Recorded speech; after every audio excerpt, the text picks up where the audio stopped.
करण्याची. ह्या सरकारचं लक्ष कशावर आहे आणि कशावर नाही याचा हा थोडक्यात आपल्याला अनुभव आलेला आहे. आज एप्रिल महिना आहे, मे महिना आहे, जून महिना आहे. तो पडलाच तर जुलैला नाही तर ऑगस्टला पडला.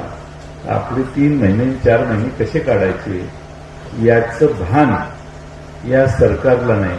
आणि म्हणून तुम्हा सगळ्यांची एक हातात असणारं पाणी सोडून पिण्याच्या पाण्याची वानवा करण्याचं पाप या सरकारनं केलेलं आहे. म्हणजे नियोजनाचा अभाव किती मोठा आहे हे तुमच्या सगळ्यांच्या लक्षात येईल. अशा अनेक ठिकाणी घोळ आहेत. अनेक ठिकाणी यांनी प्रशासन व्यवस्थितपणानं चालवण्याच्या ऐवजी स्थानिक काही लोकांच्या, मुठभर लोकांच्या यांच्या हस्तकांच्या हट्टाला बळी पडून चुकीचे निर्णय घेतले. मग तो पाण्यासाठी असो, रस्त्यांसाठी असो किंवा कारखानदारीसाठी असो. विठ्ठल सहकारी साखर कारखाना स्वर्गीय औदुंबराव अण्णांच्या छत्रछायेखाली अतिशय चांगला चालला. मधल्या काळात संकटात आला. अभिजित पाटलांनी त्या कारखान्यावर तुम्ही सगळ्यांनी त्यांचं पॅनल निवडून दिलं. त्यांनी त्याच्यासाठी चांगले परिश्रम घेतले. पण आता अभिजित पाटलांनाच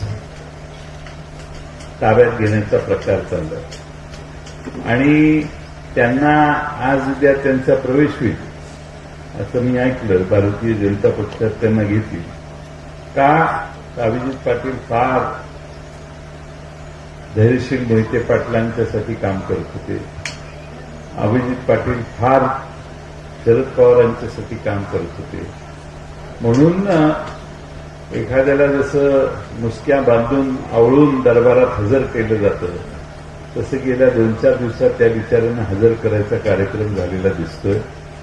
आता शेवटी माणूसच आहे, कारखानदारी आहे, प्रश्न अनेक आहे.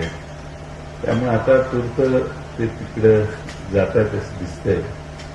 पण माझी आपण सगळ्यांना विनंती आहे की ते का जात आहेत त्याची कारणं तुम्हा सगळ्यांना माहिती आहे. त्यामुळे ते जात असतील तर जाऊ दे, काही बिघडत नाही. पण बाकीच्यांनी आता जोरात तुतारी वाजवायला सुरुवात केली. एवढी जोरात तुतारी वाजली पाहिजे की अभिजित पाटलांना घेऊन देखील आपला काही उपयोग झाला नाही याचा अनुभव त्यांना आला पाहिजे.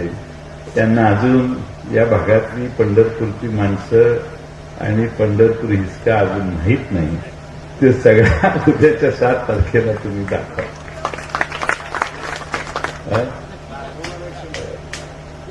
आता अभिजित पाटील नाईलाजानं तिकडे जातात. आता मोदींच्या सभेत प्रवेश होतोय का देवेंद्र फडणवीस साहेबांच्या सभेत होतोय ते मला माहित नाही.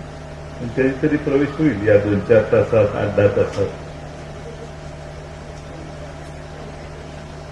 पूर्वी एक छत्रपती शिवाजी महाराजांच्या वेळी ते पलीकडे गेले आणि परत इकडे आणून त्यांचं शुद्धीकरण केलं. ते कोण?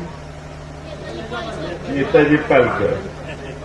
तसं आपले हे नेताजी पालकर होते. तुम्ही काही चिंता करू नका. आता परिस्थितीत अडचणीचे म्हणून चालल्या. ठीक आहे, आम्ही समजून